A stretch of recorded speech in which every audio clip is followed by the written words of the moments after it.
What is meant by string? Suppose ఒక movie example తీసుకుందాం. F2 మూవీలో ఒక డైలాగ్. అంతేగా ఈ డైలాగ్లో ఈచ్ లైన్ ఒక స్క్రిప్ట్. ఈ total line of scripts mix చేస్తేనే ఒక డైలాగ్. సిమిలర్లీ స్ట్రింగ్ అంటే మల్టిపుల్ క్యారెక్టర్స్ అంటే HELLO ఈ టోటల్ ఒక్కొక్క క్యారెక్టర్ మిక్స్ చేస్తేనే స్ట్రింగ్.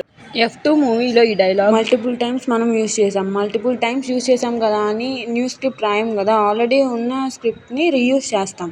సిమిలర్లీ సపోజ్ నేను 2 స్ట్రింగ్స్ తీసుకున్నాను. String A hello and string B hello.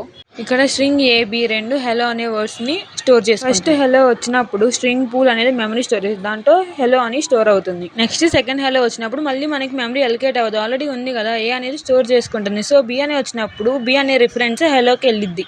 అంతేగాని బి వచ్చినప్పుడు మళ్ళీ పూల్లో హెలో అని మెమరీ ఎలికేట్ అవ్వదు.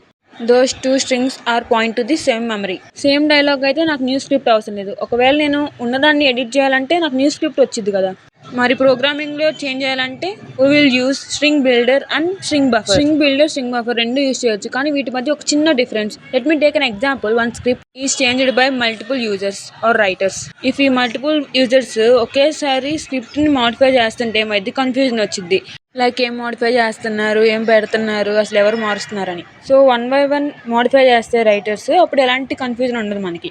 సేమ్ స్ట్రింగ్ బిల్డర్ కూడా అంతే. స్ట్రింగ్ని ఓన్లీ 1 person మాత్రమే ఎడిట్ చేయగలరు. నేను ఒక్కనే కదా ఎడిట్ చేయగలరు, ఇంకెవరు చేస్తారో మీకు డౌట్ రావచ్చు. ప్రాజెక్ట్ చేసేటప్పుడు మల్టిపుల్ పర్సన్స్ ఇన్వాల్వ్ అవుతారు కదా, so at the time it will use. Next one string buffer. Script multiple users confusion లేకుండా మాడిఫై చేయాలంటే నేను గూగుల్ డాక్స్ యూస్ చేస్తున్నా. సో ఎవరు మాడిఫై చేస్తున్నారో నేను ఈజీగా కనిపెట్టచ్చు. Similarly string buffer multiple users modify చేయడానికి యూజ్ అవుతుంది in a group project without any confusion.